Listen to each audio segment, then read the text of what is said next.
Class not on a Monday or a Wednesday. Can I just thank you for teaching this class not on a Monday or a Wednesday? Because like the last 3 times you taught it, I haven't been. That's interesting because actually Wednesdays are my day off, so I tell them don't not to do it on Wednesday. It might have been. Like I've seen you here before. I've asked you about it. Okay. All right, we're gonna get started, and we're actually going to just get soft start with introductions. So that'll allow a couple people to trickle in late. If you know me, I am not the most prompt person, so I don't know. So I will allow for some people to trickle in late by starting, like I said, a soft start. Shush, shush, shush, what them? Is this working? They want to know? Okay. Okay. Okay. So I play that on purpose. I'm going to talk about environment a little bit later. Can I interrupt? No. Okay. This person must be listened to. Take notes. You know, I can tell you that I have watched her grow her business, and when she says to do something, just do it blindly. Don't even ask questions, right? She doesn't do that in reverse because she knows what she knows, And if I tell her to do something, she won't do that, okay, until she has researched it and proved it for herself. So the stuff that she's given you, she really does, and she's proved it for herself. And there's no better teacher. So thank you. Can I shake your hand? Thank you. I would hug you, but I don't want to get that. Okay, guys. Thank you. You know what her favorite thing is? She's a college hockey player. Okay. That's what she. But I'm going to brag on my daughter.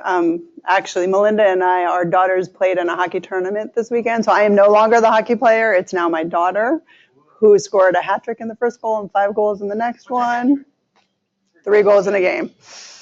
And Melinda's daughter, I know, right? But Melinda's daughter also rocked out. So we got 2. Yep. So. Okay, so again, soft start. There's a fair number of people in the room. I guess I'll do a quick introduction, and then I'm just going to ask everyone to just say your name and how long you've been in the business. And if you've been to the class before. I mean, has anyone else been to this class before?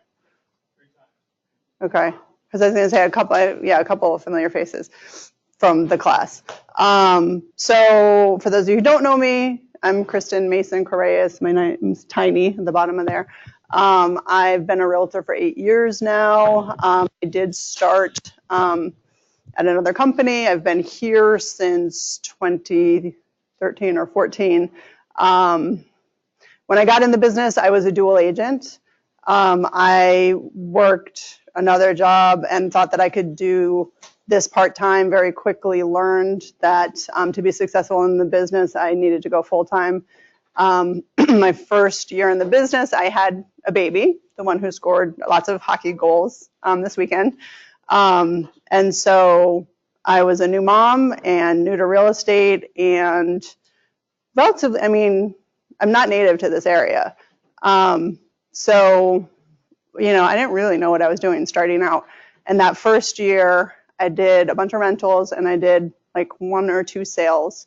The second year, I did about 6 million and then have gone up in volume since there and did about 16 and 17 million in the last 2 years. I built my business on open houses. That was my foundation. When I didn't have a business, I did open houses, and that's predominantly where I got it. So that's why I do this class. Okay, so just go around the room and tell me, or everybody, your name and how long you've been in the business. Kayla. Hi, I'm Kayla. I've been a since August of last year.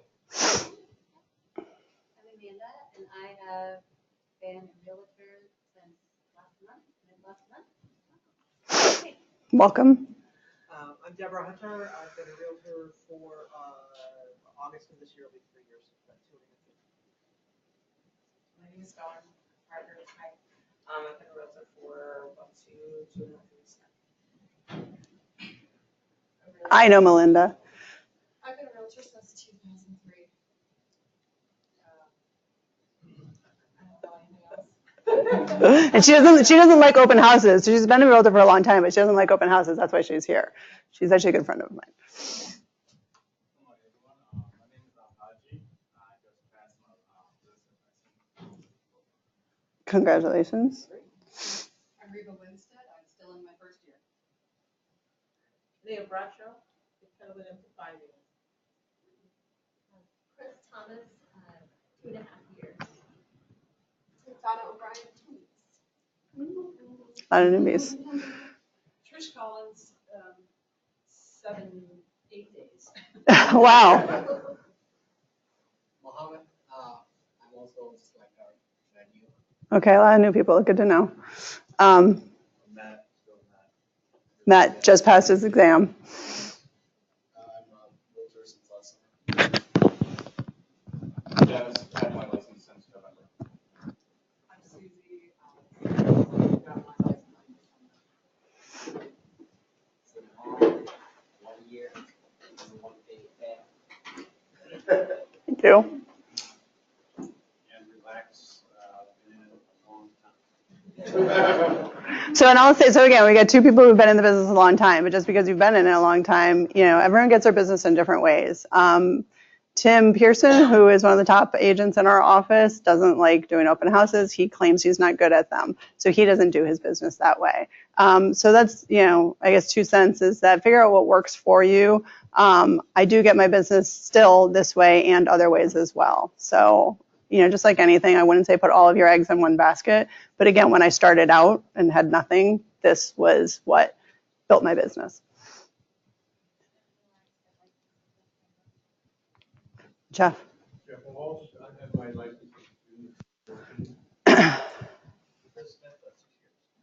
Okay, thank you. I forget, I gotta do this. This is my first time doing it this way. Okay, so open houses, I love them because I built my business on them. Today's agenda. Why do open houses? When, where, how, the process. There is a before, during, and after. If you are not committed to doing the before, during, and after, you're wasting your time. Even me, myself, still. If I don't do the before, during, and after, I've wasted my time when I've done the open house.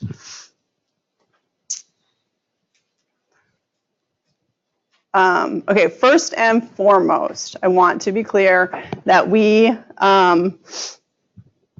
we have a listing, we have a listing agreement with a seller. And that listing agent, whether it's me or another person, another agent who's allowing you to hold open their open house, we have an obligation to first and foremost sell their home. Okay, so yes, if you do not sell that house, then you can sell them another house. And we'll talk a little bit about kind of how to figure that out. But do remember that first and foremost, you are there as a sub-representative of the seller to look out for their best interest and try to sell their house. I know 2 agents in the business who sold their first houses off of an open house in the $700,000 range. My buyer's agent being one of them. Her very first deal, she sold one of my listings off of an open house. So just keep that in mind. But again, if you figure out that house is not the right match for them, then try to sell them another house. It is a great source of warm leads. Again, there's lots of ways to generate leads. People who are coming to open houses are generally thinking about buying or selling a house in most cases. Now, it may not always be right now, although oftentimes it is. Oftentimes people coming to open houses are shortly thereafter going to buy or sell a house. I did have someone call me 4 years later off of my very first listing in the business. About 2 years ago, I helped them buy and sell a home. They called me 4 years later. I did not remember who they were, but I had done, what I needed to do in terms of making an impression and putting them on a follow-up system, and they remembered me, and 4 years later called me, and it was, $1.5 million in volume that I got off of that 4 years later. So when do them? I think we've gotten away from it a little bit, but of course, traditionally, historically, open houses were Sunday 1 to 4, historically in the business. You can do open houses at any time, really. I mean, Pick a day, pick a time, but be smart about it in terms of, when do you think people will come through the house? And, there may be certain circumstances where you will get business. Oh, my standing, sorry, I just realized I'm kind of standing in front of this.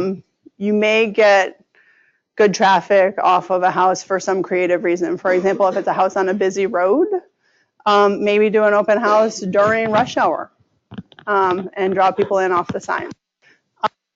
So that's one example. But still, Sundays are when most people do expect open houses. So by default, me and my team do our open houses Sunday.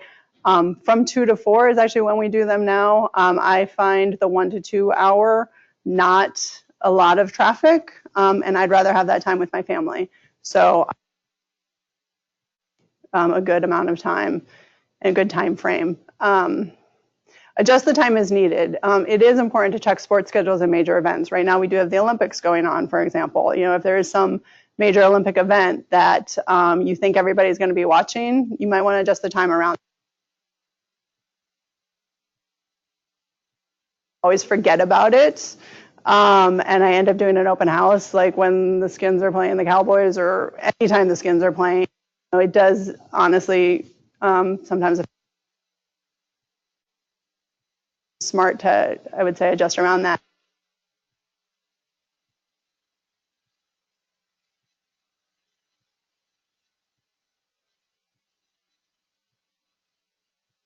Sunday, and then every Sunday after that is my policy for my listings.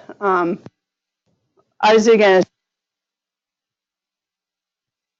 since I was holding open other people's listings. So volunteer, you'll see emails come out through the office that says, I've got an open house, who wants it? And they go like that. You've probably noticed. So don't wait. Be proactive and ask for the open houses. Get friendly with the agents who do a lot of listings and hold a lot of opens. I have a list that I go to first. I don't generally do an all call, honestly. So, and I think there are some other agents like me. So if you want to get on, listing agents list, go be proactive and talk to them and do a good job for them. And then say, hey, I'll do your open house on Saturday. I'll do it on Friday night. Can I do it anytime I want to do it? And I'm going to say yes, because I want to sell the house. And, sellers generally do like their homes held open. If it's occupied, less so. But a vacant home, they don't care. Keep it open anytime, generally. Weekdays and weeknights. So again, you can do that. Like I said, rush hour. I had one agent who did one on a Friday night, and she was like, I had a great turnout on a Friday night. Holidays too, or voting days. Again, days that people are off of work. Serious buyers, you'll tend to get more serious buyers actually on those types of days. So where to do open houses. So ideally you want to do it in an area that because you want to ideally be knowledgeable. And I'll talk more about that later. But before I was an agent, one of the agents I used to help me buy and sell a property, I met at an open house. And I was impressed with her knowledge of the areas where I wanted to look and the home style that I was looking at. That's what impressed me. And I think that is oftentimes what I impress upon other people is if you're looking in my wheelhouse, if you're looking in the neighborhoods that I know, I can rattle off, have you seen this neighborhood? Have you seen that neighborhood? There's a couple of different models in this neighborhood. Have you seen this model? Have you seen that model? And again, as new agents, you may not know this initially, but what we are going to talk about, that's part of your before work. Do your homework, do your preparation, and preview houses and study the market so that you can get to know. And again, that first year where I didn't sell a lot of houses, I was studying the market. So if you don't know an area, well, again, your home neighborhood first and foremost, right? And that neighborhood may be comparable to another neighborhood. So you can use your knowledge, of what you do know and try to find another comparable neighborhood. where you want to do business. Again, generally, the people coming into the open houses, if it's an open house in Alexandria and Delray, they're probably looking in and around Delray or other similar neighborhoods. They're looking in Delray, they're looking in South Arlington. They're looking for one of my listings I recently had, it was a townhome that was $599. That's, they're going to be looking for that type of house. If you do a condo open house, you're going to get condo buyers. Okay. So realize, and again, if you feel like you know a particular market better, if you know condos better, if you're a new agent, you feel more comfortable doing condos, start with condo open houses. I have 2 right now on the market, and 1 more coming. So it is okay to be a bit choosy for these reasons, because again, you want to do a good job. I want people who are going to do a good job. Other listing agents should want people who are going to do a good job in their open houses. So, but also be careful because, if an agent is in a bind and needs help and you say no, then they might not ask you again. So just, be aware that you do want to be choosy, but you also, if you scratch a listing agent's back, they'll scratch yours type of thing. So, how did I build my business on open houses? So the heart of it is at an open house. My goal is to schedule a free, no obligation buyer consultation, which everyone in this room probably knows that buyer consultations are free and no obligation, but the consumers don't necessarily know that. So if you just offer them a buyer consultation, they sometimes they're like, does that cost anything? So, be sure to let them know. What I do, so if I'm talking to someone in an open house, I'll say, what me and my team offer new buyers is a free, no cost, no obligation buyer consultation in which we will sit down. I'll find out more about your wants and needs to make sure you're looking at the right homes in the right locations, share with you more information about what's happening in the local market currently, and share with you an overview of the process of buying a home in Virginia. Is that something that would benefit you? That is my basic script for offering a buyer consultation. And that is really the goal because, again, the after part is then getting them in the office, ideally, to do the buyer consultation. And then at the buyer consultation, ideally, I get them signed into a buyer agency agreement there or shortly thereafter. And that's the heart of how I built my business on open houses. So key strategies, and then I'll get into kind of the nitty-gritty details, but just this is kind of the overview. In case people do have to leave early, you've kind of gotten the heart of it. Key strategies when I do open houses is to make sure to make a connection and build rapport.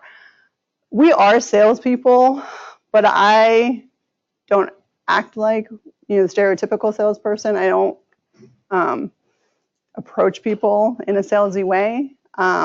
They're coming into a home. I make sure that I offer a welcoming environment, that I welcome them into the home, and make them feel comfortable, and ideally make a connection or build rapport. I think I talk more about that later. Also show what you know. So I touched on that. If you don't know anything, do your homework to learn some things. And whether that is, again, coming to the sales meeting and the statistics that they share at the sales meeting. Again, when I started, that was one of the things I asked them to be doing those stats here, because when I was a new agent and I didn't know anything, that was part of what I picked up on. I was like, okay, I want to know what's going on in the market, how the market is trending, so that I know more than the consumer, right? Especially these days, they think they can find all of the houses online, which we also know is not true. But I do fear that we're entering, an environment where they don't see our value. They don't necessarily, think that we know more than they do. We do. You do. You have access to a lot more information than they do. So use it. So access it. As a realtor, you have a lot of access. You have a lot of information. So again, when you don't have listings and you don't have a lot of business, be doing your homework and be studying. And then go in, to the open houses and show what you know. Again, it can be information about the market, it can be information about the neighborhood, and it can be information about the house or neighboring areas, all of those things. Knowledge of the market, knowledge of the neighborhood, and provide something of value.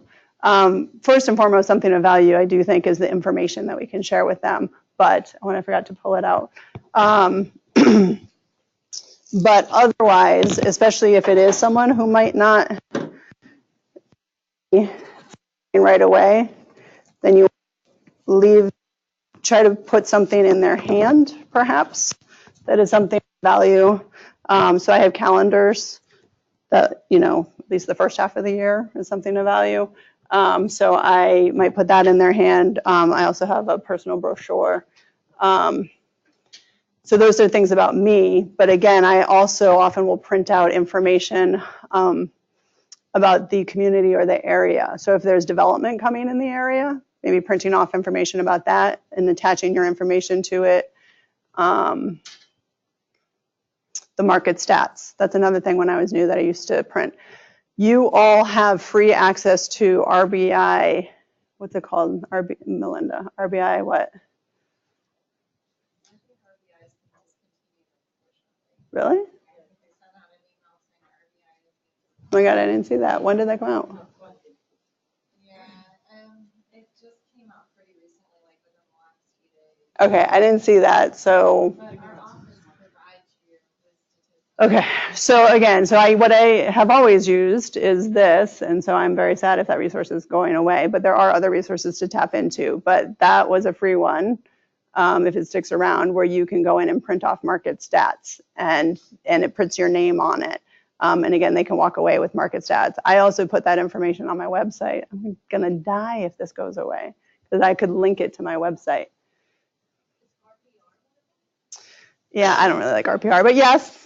RPR is another free resource that you can use.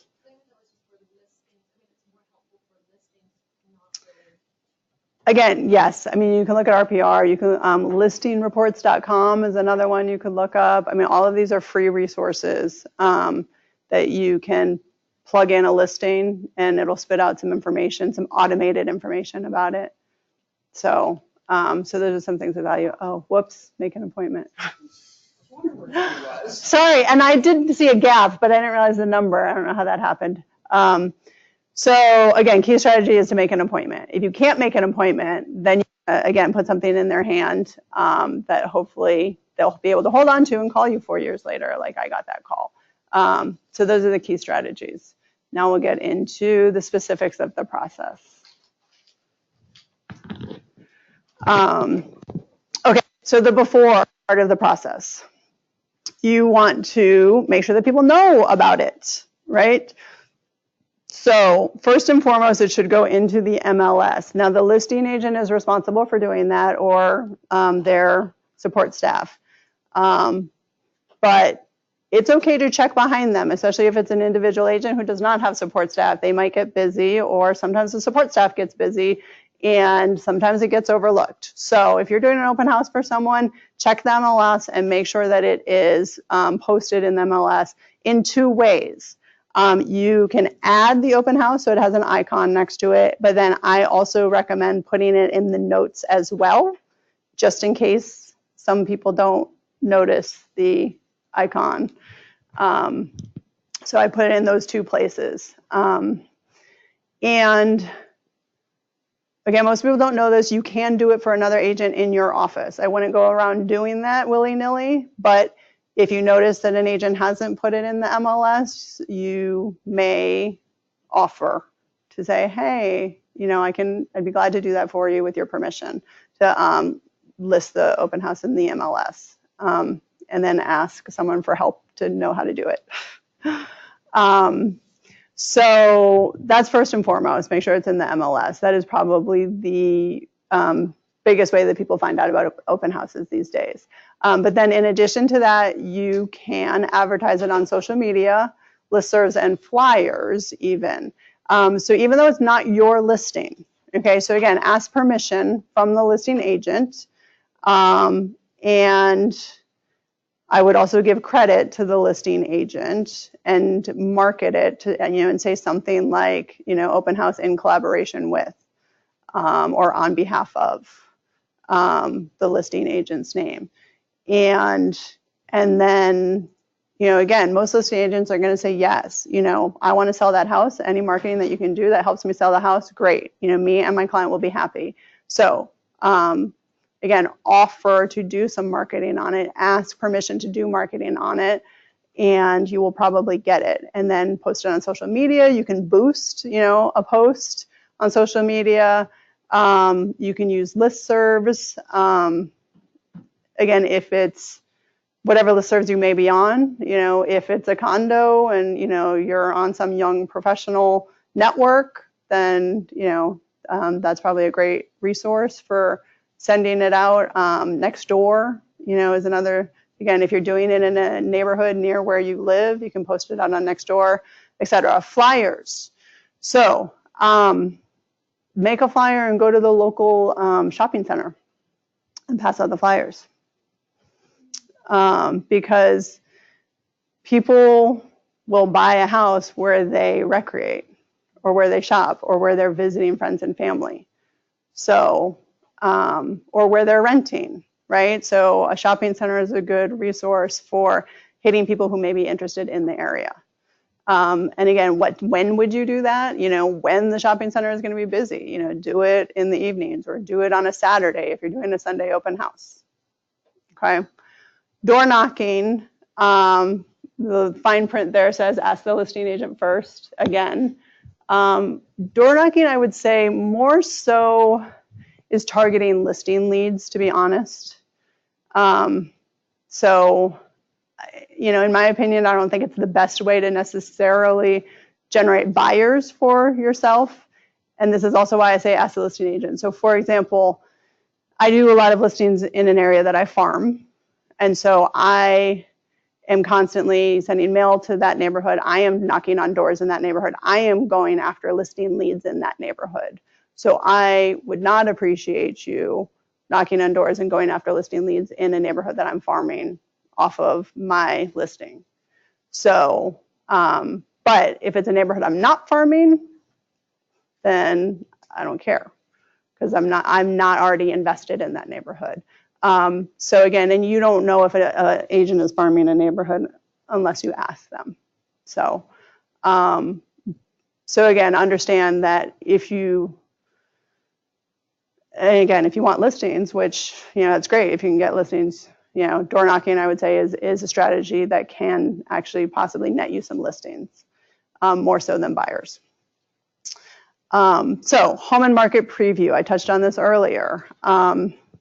Preview houses in and around that listing and or in other neighborhoods that are similar, because again, you want to know more than they do. So if they come into the open house and then they say, hey, have you seen that other one down the street that's listed? You want to be able to say yes, ideally. Or again, they've been searching online, and so yeah. And then again, you can say, oh yeah, I did see that other one down the street, and this is why this one's better, right? Or depending upon what you're looking for, that one may, this one may be a better match versus that one, depending upon what's important to you, what is important to you in your home search. And now you've got a dialogue going on. So another good time to preview is brokers opens. I actually don't like doing this class on a Tuesday at this time because I am normally going to brokers opens. And when I was a new agent, every Tuesday during brokers opens, that's what I was doing because I didn't know the market. I wanted to learn the market. And again, still to this day, if there's when I moved out to this office, I mostly did my business in Alexandria before coming out here. And so I'm still learning the further west neighborhoods. So I will sometimes go out there just from my own market knowledge to build that market knowledge. What can you buy for what price in these different neighborhoods? So I highly recommend doing brokers opens and previewing. And again, as a realtor, you can access these homes. You don't have to have a buyer to go through these homes. It is perfectly legitimate to schedule a showing as a preview. There's even an option on showing time. that says agent preview. You're grimacing. I want to start doing that, but I'm like, I don't even know. I have to renew my. Card. You don't have to renew your card if you use the app. Download the app. Download the app. Yes, you should have that. And then on MLS, there is a little button that you can press if it's off, if it's there. If not, you can contact them. It'll be highlighted, right? Yeah, so showing instructions, that is a basic skill that you do need to learn as a new agent, is showing instructions, which can be frustrating because, yes, there's about at least five different ways that you can schedule a showing. And there's nothing I can do about that. It's just the way we exist right now. It used to be worse. I would say the scheduling online feature is fantastic that we didn't used to have. But yeah, learn what the showing instructions are. If you have to call to schedule an appointment, call to schedule an appointment. Oftentimes, if it's vacant, you can just go. Previewing vacant homes is the easiest way to go. But I wouldn't limit yourself only to vacant homes. Again, it is okay to still preview a home. Sometimes I'll call, if I did need a call and I knew the home was occupied, I'll say to them, I'm Kristen Mason Coreas, Keller Williams, wanted to preview your home. I actually won't have a buyer with me, so if you want to stay, that's fine. I don't want to inconvenience you. It'll just be me coming through. Sometimes you will, less and less so these days. But on occasion, you will actually call directly the seller. Or you would call the agent and say the same thing. Call the agent, I just want to preview, is that okay? How do you know? Like, how do you find out this showing? Showing instructions are in the MLS. They are. Yep. Because probably, you should be viewing them every day, 10 a week. So they say. So Yeah. I wanted to start. Preview. Absolutely. As a new agent, a little business, preview, learn the market. And learn how to open them. Yeah. Or do rentals. Like I said, by doing rentals, that's how I also learned the market and learned how to open doors and things like that, and then made a little bit of change doing rentals. The one other thing, create a binder of comps. I don't have it with me because I gave it to someone. But what I did have in the beginning was a small, like 1/2-inch black binder, just, hard binder that, again, when I didn't know the market, right, I would just go into MLS and I'd print off. I'm like, okay, pretend I am a buyer coming to this property. What else would I look at? Draw a circle on the map. I'm probably looking in the same general vicinity, within 5 miles, perhaps, depending upon where you are. Within this price range, go a little bit below, go a little bit above with, generally the same bedroom count. Run that search. Choose some things to preview for yourself when you've run that search, but also print that search. Put it in a binder and print it with I think it's the short synopsis. Melinda, when you have 4 on a page, it's a short synopsis? 4 up. So there's an option when you print that you can have like 4 on a page or even 9 on a page. Actually, I've done before, but I would do it with a photo. So print it where you do have an option with a photo and put it in the binder. This binder helped me get 2 clients who have both bought and sold with me since I started in the business. So they came through the open house. After I identified that this home was not the right one for them, I said, oh, well, if you want to sit down and take some time, you can look through these other similar homes in this binder that I have. The reason why I did it in a discrete black binder, because remember, first and foremost, you're there to sell the home for the seller. The seller has eyes and ears in the neighborhood. You do not want to have this on display showing other properties. Okay, but once you've identified the house is not the right match for them, which again, I'll get to, then at that point you can say, since this home doesn't seem to be the right match for you, then maybe you want to look and see if some of these other homes are. And again, twice people have sat and looked through that binder, ended up working with me, bought a home, and then eventually sold that home with me. So I hide that binder. Basically, I'll put it up on the refrigerator or I'll put it underneath my computer or something until I may need to pull it out. So again, so this is as a new agent, especially because if you don't know the market, you're going to fake it till you make it, which comes up later in my presentation too. So you don't have to know everything that's in their binder, but just say, here, look at this stuff. If you like it, let me know and we'll take it from there. Do they have instructions to do that? To do the Printing. Yeah, it's like, So again, being so new, you're going to have to learn a lot of this stuff. There's a lot to learn in the business. Everything that you learn to pass your test is basically irrelevant. There's a lot of skills that you need to, real live skills that you'll need to learn to do the job. So, I wanted to do one based on my house and just kind of. so get a mentor, get in the productivity, get someone to help you learn this stuff. Okay, so order a finance sheet and other materials. So I talked about some of the materials that you could print out, market stats, information about the neighborhood, if there's a community pool nearby, if there's development happening nearby, you may want to print off those materials. And order a finance sheet. This is a key thing that I will say to do. And again, one of my first sales came off of a finance sheet. So finance sheets are, you can get them from any lender. Highlands Mortgage will do them for you. Okay, so you can say, hey, I'm doing an open house for Kristen this weekend on this property. Will you do a finance sheet for me? They put it together. They put all of your contact information on it. And then you take it to the property. You also always want to print the MRIS sheet with your contact information, the customer synopsis, prints your information on the bottom. When you leave after the open house, please take away any materials with your name on it. Okay, so you can bring it to the open house and then take it away. The finance sheet maps out a couple of different financing scenarios on that property. And it breaks it down to the monthly payment, which is what people really want to know. People who are just starting their search, I mean anybody, but especially people just starting their search, they don't know what a $500,000 house actually costs per month. So if you can take that finance sheet and say, oh, this is what your monthly payment would be. It does include an estimate of both your taxes and your homeowner's insurance that you'll need. That's a good estimate of your monthly cost. Is that comfortable for you? Great. Well, then, you know, you can afford this house. So again, the way it happened for me once was I was at an open house. I had renters come through. They were in a lease through the spring. It was in the fall. And they're like, yeah, we're just browsing, you know, we're in a lease through the spring, but we love this house. I said, well, here's a finance sheet. Like, oh my God, that's what we pay in rent. I was like, well, here is one.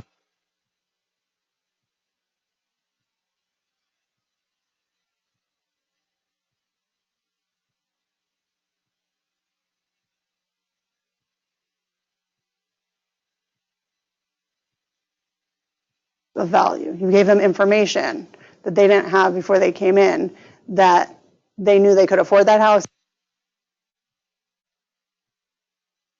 They didn't, but they bought another house with me. Definitely do finance sheets and know when to use them too. If you're doing an open house for someone else, should you ask them first if it's okay? To do a finance sheet, Yeah. You don't have to ask that question. No, bring definitely to print and bring an MRS sheet, to print and bring finance sheets, to bring any additional information about the market or the neighborhood. You don't have to ask for that. Signs. So I put out generally 8 to 15 signs, usually on Saturday mornings. Between 6 and 8 in the morning, I'm usually out there.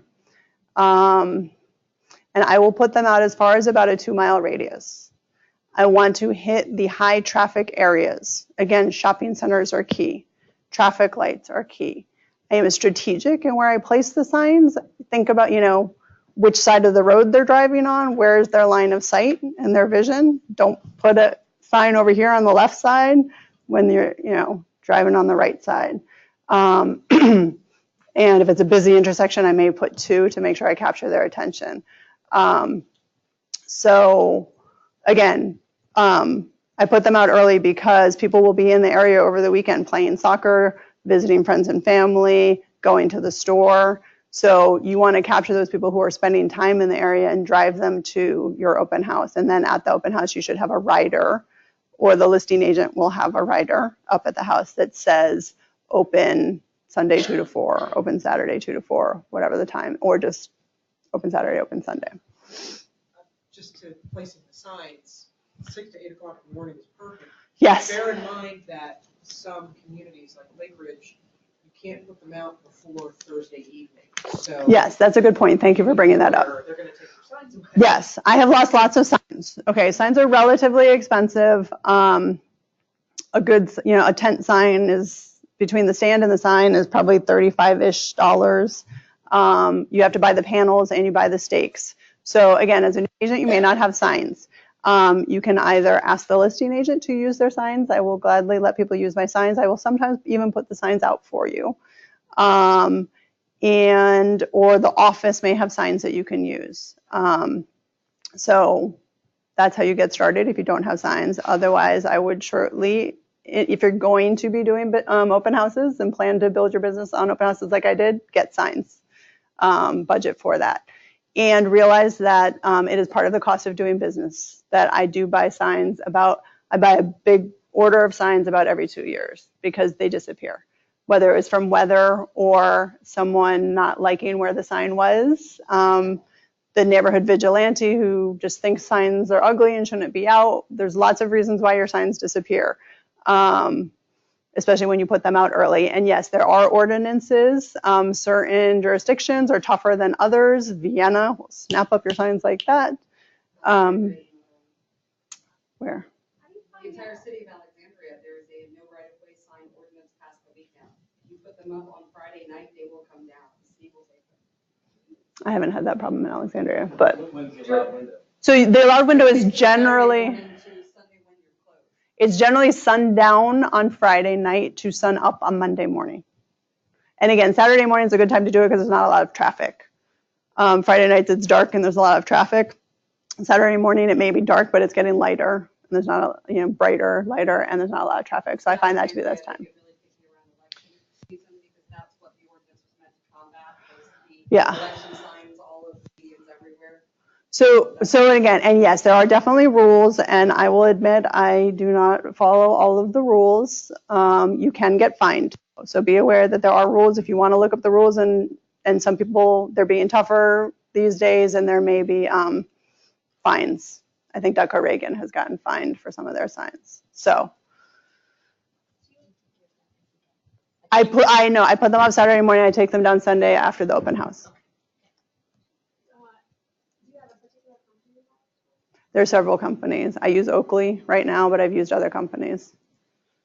So, and KW has vendors that you can use during the open house. So you get them in the door, right? Now that you've got them in the door, this is the key part, right? The goal is to schedule an appointment to get them in for a buyer consultation. So how are you going to do that? You want to start by creating a welcoming environment and being welcoming. I said that before. So I have some of so I put these out. So the music, I played earlier. I have this.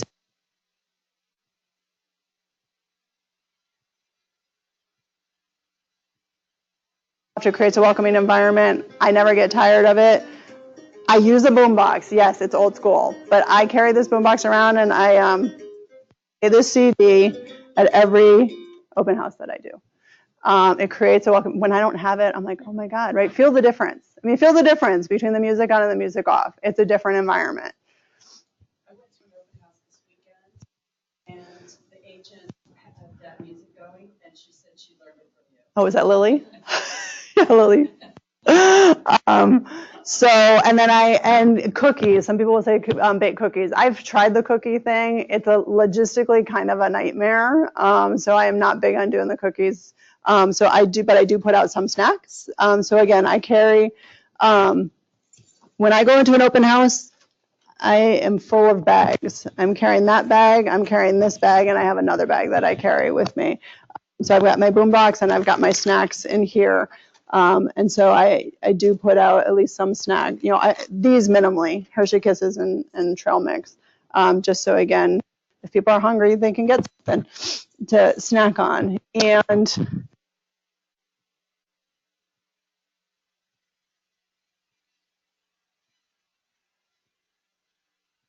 But then most importantly, like I said, when they come in the door, welcome them. Don't be sitting down on the couch reading the newspaper or working on your computer. I am standing the entire time that I'm doing an open house generally. I am generally at the front door, waiting for people to come in. When they come in, I'm welcoming them. Hi, how are you? I'm Kristen. And if they're like, hi, I'm like, and you are? I'm shaking their hand, I'm getting their name. Hi, how are you? The other thing in terms of building rapport is I'm looking to see, is there something that I have in common with them? Are they wearing a Boston anything? What are they wearing? What is it, the things, hockey, right? I'm a hockey player. My kid plays hockey. So if there's anything that says hockey on them, I'm talking to them about hockey. If they've got anything from New England, I'm from New England. Oh, you've got a Boston Red Sox hat. You're from Massachusetts? So am I. I'm from Western Massachusetts, Southampton. Oh my God, my dad's office is in Chicopee. See the rapport that we just built? You're like, oh my God, I like you now because you're from the same place I'm from, right? Oh my God, my dad works for the office. Yeah, probably. And see how quickly we just built rapport? It happens like that. Go ahead. Yeah. Good, very good question. So yes, some open houses will be busier than others. And to be honest with you, a slow open house is not necessarily a bad thing for this reason. Because if it's a slow open house, you have a longer time and opportunity to talk to them and build rapport and build a connection, a deeper connection. So don't be upset by a slow open house. Take every opportunity and make what you can out of it. If it is a busier open house, you do have to pick and choose. So that's the bottom line. You just kind of have to try to decide, who do I think I can make a better connection with? Who do I think I can offer some value to? And so I've got some questions, some leading questions that I'll talk about later that can kind of help you figure that out. But again, if it's someone that I have a connection with, I'm like, oh, then that's someone that I'm going to probably try to spend more time with than someone who I don't know if I have any connection with them. But again, so I'm like, if they've got short hair, I'm like, oh, cute haircut, right? And then point to my hair. I mean, whatever it is, they've got kids. I'm a mom, right? So when they walk in with kids, I'm like, oh, is she, 3 years old? And they're like, oh yeah, how'd you know that? I'm like, yeah, I've got kids too. Mine are 5 and 8, whatever it is. So make a connection, build rapport. That is the first thing I'm doing when they walk in the door. The next thing I do is say, how'd you find me today? It's an open-ended question. It helps me figure out if my signs are working. It also helps me know if they know something about the house or not. So these days, I'll say most people find it online, so they know what they're walking into. So if they found it online, I'm like, great, let me get you signed in. If they followed the signs, then I'll say, let me tell you a little bit about the house, because they don't know what they're walking into necessarily.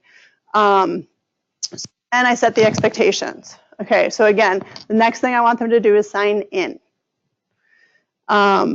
I use my computer for a sign-in sheet. I use an Excel spreadsheet. I do put this out.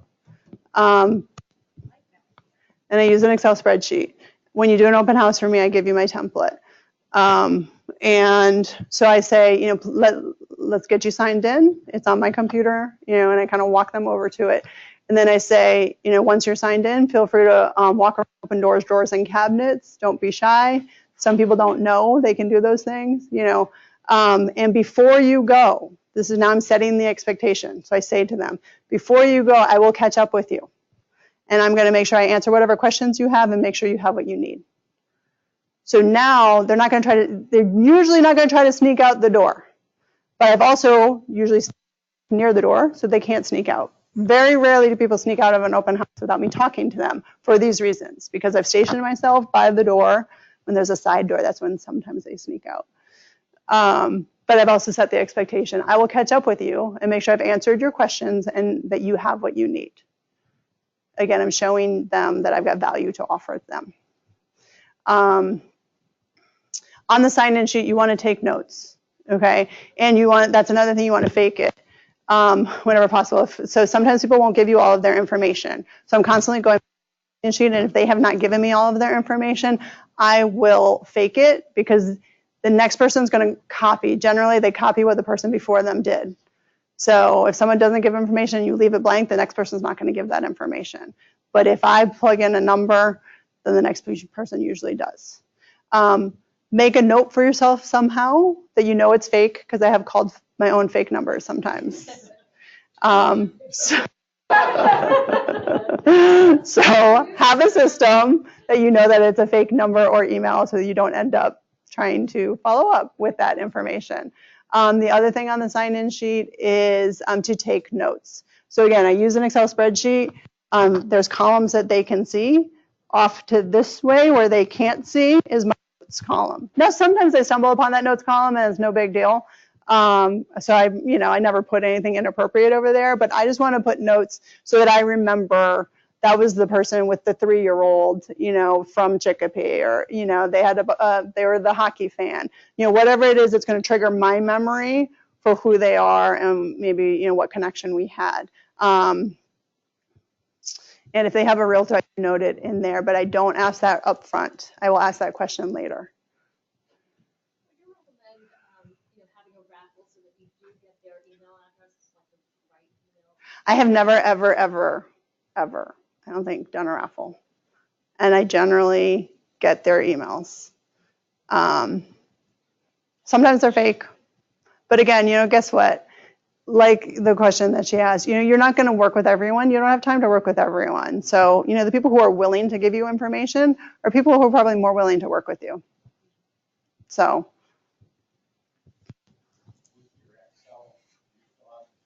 I do, yes, thank you for reminding me. Yes. So my Excel spreadsheet, the first line is always filled out, or I'll use an old one and scroll. So again, I always have at least one line at the top filled out so that, again, the next person who comes in will copy the first line and make sure that they give me all of the information. Sign in, take notes, what to have, stuff of value. We've talked about fake it until you make it. So I forgot, to bring a lot of my stuff because again, now that usually the listings are mine, I have all this stuff set up already. So when I was a new agent and they weren't my listings, again,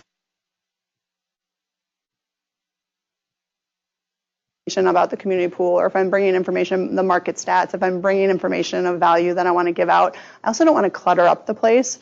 So the tiered plastic stands I would bring with me.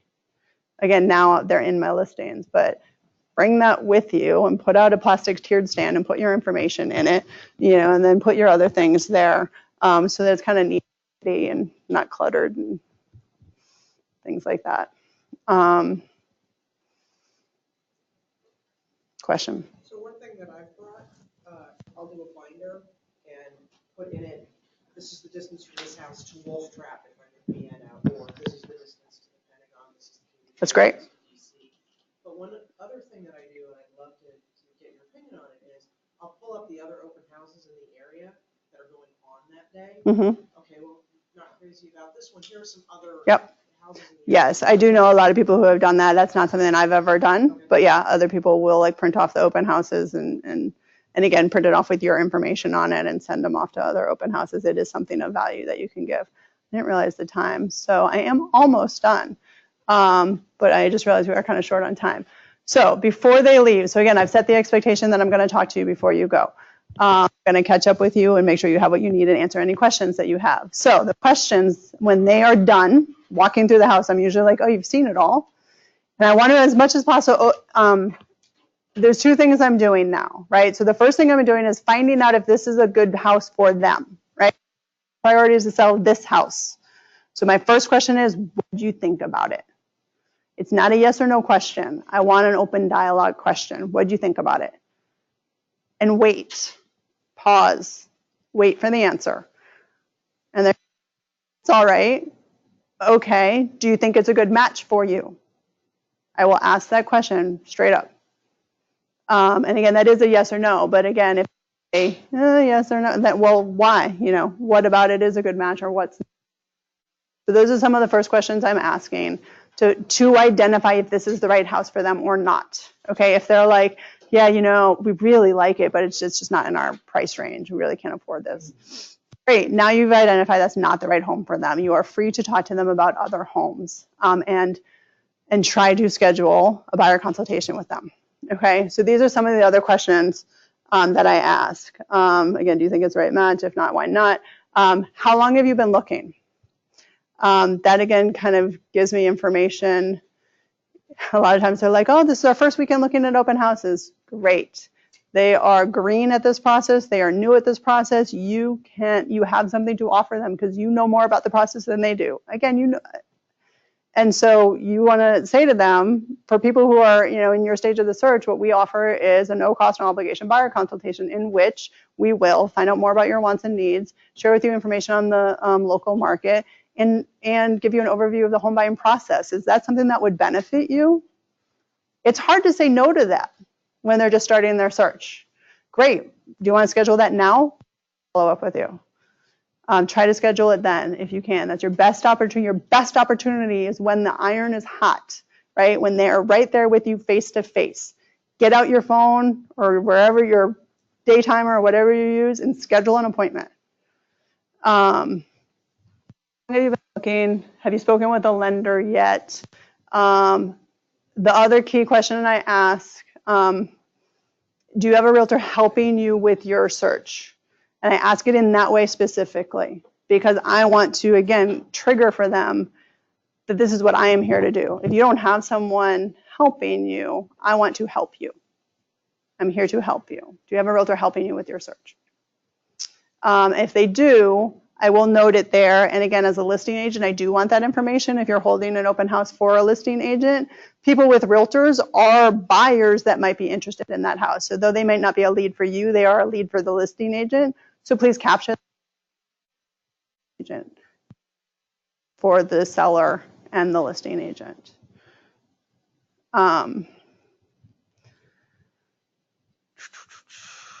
Is this after? Okay, so that's after. So after is basically follow up, follow up, follow up. So this is kind of the hard questions about this stuff. If I can get it back up, go ahead. How often do you follow up a lead? Okay, so we'll get there then. On the follow, so after is basically follow up, follow up, follow up. Any and all the time. Okay, so before I had kids, right, it would be Sunday night. But now that I've got kids, I want to go home to my family, so I don't do it on Sunday nights. Now I do it, but I'll, Monday, do it. My routine in the beginning was like Sunday, Monday, Thursday, because I, again, didn't want to like bombard them and overwhelm them and be too salesy to them. But I wanted to let them know that I'm here to help. So that was my practice in the beginning was Sunday, Monday, Thursday, again, still trying to strike when the iron's hot because the next weekend, guess what they're probably doing? They're probably going to open houses. And if they meet me that weekend, well, you've lost your chance, right? If they meet another agent who's going to get, business off an open house, you've lost your chance. So, ideally that first week after the open house is the best opportunity to really, snag them. And again, the goal is always to get them for a buyer consultation. My practice is to do them in the office. I know some people do them elsewhere. My practice is to get them in the office. You show that you're a professional and you know that they're more, if they're willing to come to the office to meet you, they're more serious. If you're working in an area that's fairly convenient to the area that you're trying to work the farm, for example, and that's where you're trying to do your business. I'm going to focus on Centerville, Chantilly, out that way.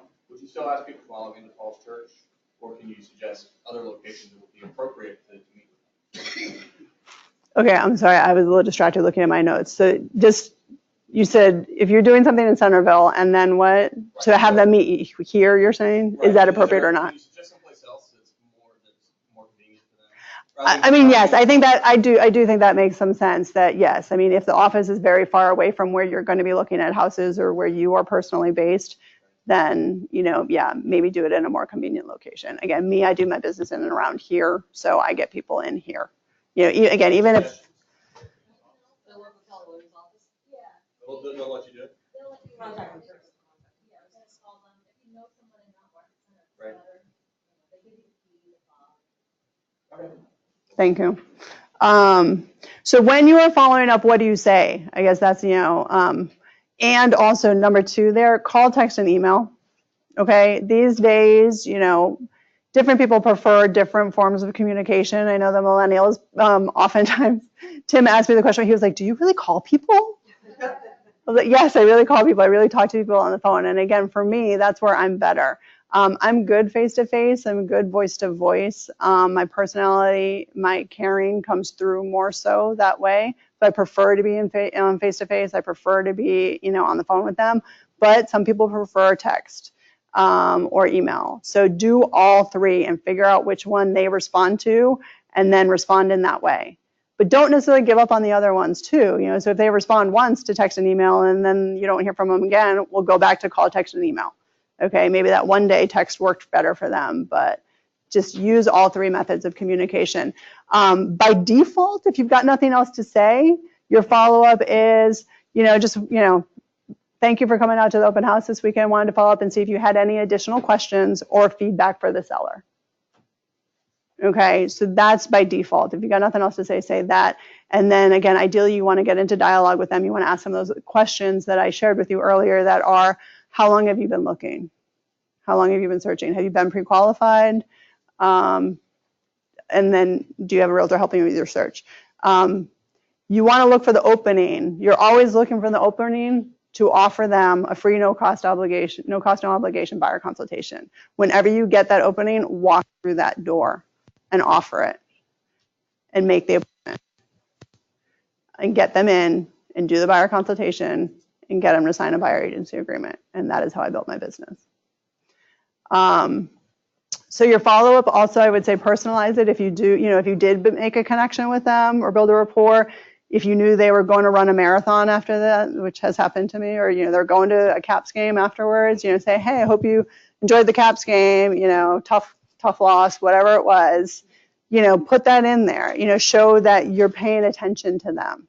Because in this day of technology and go, that is part of what we do offer, and part of our value is that personalized service and attention. And again, if you are going to be a good realtor, you do need to pay close attention to them. And so that's something that a good consumer is probably looking for, someone who cares and someone who pays attention to them in the details. So use that in your follow-up. If you don't capture them in that first week, don't give up. Do keep trying. Just know that first week is your best opportunity. Put them, if you put them in your database, you should have a database. That's a whole nother class. You should have a database and put them in a database, and you should put them on some type of follow-up campaign. Again, another class. If they do not respond to you, do not take it personally. I think I do have, yeah. People are busy, right? Lives are busy. This is what we do for, we think about buying and selling homes 24 hours a day, right? They don't, okay? They have jobs, they have kids, they have sick parents or sick friends or classes that they're taking. They have a whole other life besides buying and selling a home, which is partly why they need us. So they may just be busy, which is why they might not be responding to you. So do not take it personally. I know it's hard, and we all have that drunk monkey that says, I'm annoying them, they don't want to hear from me. Put it away and just keep going. And remember that you have something of value to offer them, because you know more than they do. You're a professional. You have more information and more access than they do. They have other busy lives, and this is what you do. So you have a very important service to help them with one of the most important, biggest financial transactions of their life. So don't take it personally and just keep offering to help them with that. It's okay to call 6 months later too. When you're, I did that. When I was new and I had no business, I was at the office till 7 o'clock at night, dialing my open house sheets from 6 months back. And I did, and sometimes they say, oh, I'm closing on my house tomorrow. Great, sorry I didn't call sooner. But other times they're still looking, again, so oftentimes they will be buying right then and there, but not always. So in one of the trainings I went to, they said, keep following up until they buy something with you, they tell you to stop, or they die. So that's what I was told. Questions? Yeah. The RBI tool that you said Yeah. no longer been replaced by smart charts. It's $24 Pro, they don't have the free version. I don't have the free version anymore. By showing. Okay, thank you. So smart charts, it was always kind of called that too. So smart charts, so good. So I always paid for the upgrade, whatever, $200 a year, which is not a lot of money for the value that I get out of it in terms of, again, I want to know more than the consumer. I want to know the market stats. I want to be able to show my clients how the market is trending. So I will pay that every single year to have that access. And again, when you print off something from there, it has your information, your name and your information on it. Smart charts. Other questions? NPAR has a good sheet with all the sign ordinances for all the jurisdictions from Loudon, Prince William in. So if you're doing stuff out in Stafford or Warrenton, it's not on the list, but it's Loudon and Prince William in. They have everything listed. Thank you. On their website? Yep, where, NVAR. NVAR. NVAR's For sign ordinances, and they have an article with state ordinances as well as by jurisdiction. MR is another good resource. They do have some market statistics on there as well. I don't go there because I go to Smart Charts, but if you don't want to pay for Smart Charts, see what NBAR offers. It's usually a broader, bigger picture. What I like about Smart Charts is you can get down to the zip code, you can get down to the neighborhood. So, You always have to pay to get down. yeah, like I said, The free stuff is only at the which was still, It's still pretty good. yeah. Other questions? It's probably another class, but I assume at some point, maybe after they sign the buyer, they will strategically ask you, by chance selling the house. That comes up in the conversation, for sure. You'll find that out before they sign the buyer agency agreement, yes. In the process of, have you been pre-qualified? How long have you been looking? They're going to say, yeah, well, we own. And actually, on my sign-in sheet is one of my questions. The questions on my sign-in sheet are, give me your name, your phone number, your email, and then I have a couple of questions. Where do you live? So again, I want at least a basic idea. Are they in Centerville, which is not my territory? Or are they in Alexander Falls Church, Arlington, my territory? So where do you live? Do you own? Yes or no is one of the questions on mine. And then can I send you emails about this property, and can I send you housing news you can use? Those are my questions. And then my notes column. Other questions? Mm-hmm. The last person that did our open house class, she mentioned something about having more than one agent. I just want to see how you felt about that. Because I have done that only on rare instances where I think that it's going to be flooded. So if it's, someone said they had 50 groups through an open house this weekend or something. I mean, if you're expecting that, yeah, I mean, that's too much for you to handle. Yeah, if you're expecting 20, and again, and a listing agent will, a listing agent is going to make that decision, really. But yeah, I only bring someone in if I think I'm going to be flooded. And otherwise, yeah, I mean, I heard that what she said was like to cover the different floors or whatever. I mean, again, I'm at the entrance. I'm catching people as they're coming in. I'm kind of watching them walk through the floors. And then before they go, I'm catching them and saying, what do you think about the house? Again, if there's a side entrance, they'll sometimes sneak out. But I set the expectation up front. So, most of them won't try to sneak out because I'm going after them. I have walked out the side door. On occasion and been like, so, what do you think about the house? And I guess that just kind of reminds me, so there are sometimes people who will come through open houses and steal things. They will steal drugs of street value or jewelry. It did happen to me once in my career, $1 million listing that I had, and diamond earrings out of the underwear drawer were stolen. And I found out after the fact. Again, the listing agent should be telling their client to put away anything of value before an open house. So there's not much you can do about that, honestly, as a person holding an open house. But if someone's acting fishy, trust your gut. And that is, I guess, the one other thing I never talk about is really safety. I mean, again, I've been doing this for a long time and I rarely have felt unsafe, but there are stories out there of realtors who have been hurt or killed in doing our business, whether it's an open house or meeting someone, meeting someone who calls and says, I want to see a property, and go meet them at a house. So just be smart and trust your gut. Again, I've never really felt unsafe. But on occasion, if someone doesn't want to sign in, that's the other thing. Your drunk monkey says they don't want to sign in. I get everyone to sign in. On rare occasion, do I have someone who's like, I don't want to. And my response is, out of courtesy for the seller, so the seller knows who's been through your home, we require you to sign in. And then they may just give you a name.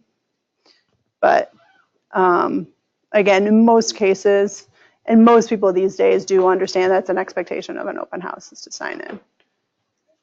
So I will sometimes check. Again, if you made a connection with someone, if you offer an appointment and they say, oh, follow up with me, I will then go back and say, oh, did you give me, did I get good information for you? And I'll go back and I'll say, is this your number, 571, da-da-da? Is this a good email for you? And again, on occasion, people have been like, oh, yeah, let me give you a different number after they realize that they like me and that their dad, knows my dad in Chicopee.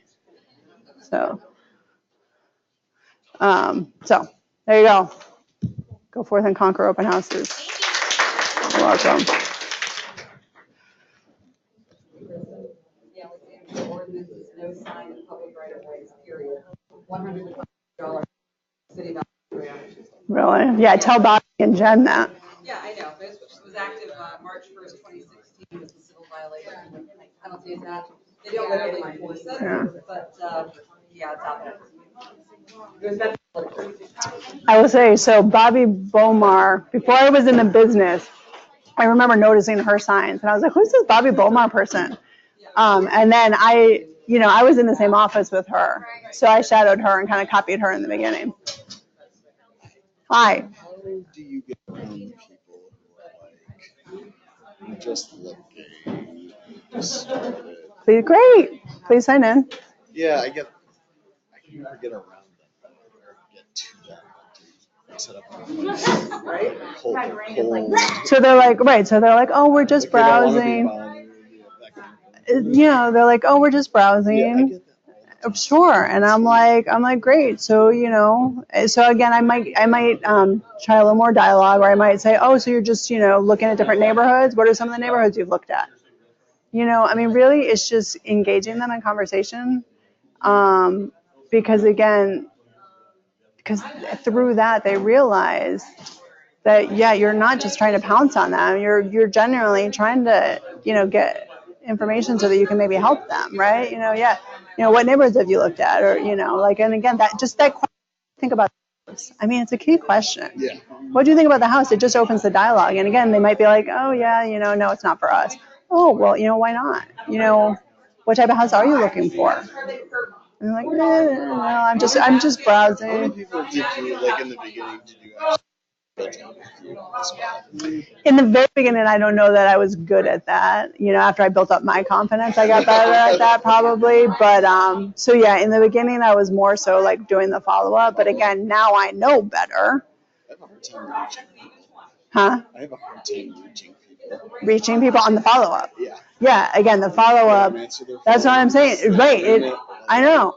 You got it. The open house is your best opportunity. Hi. I forgot. Obviously still follow.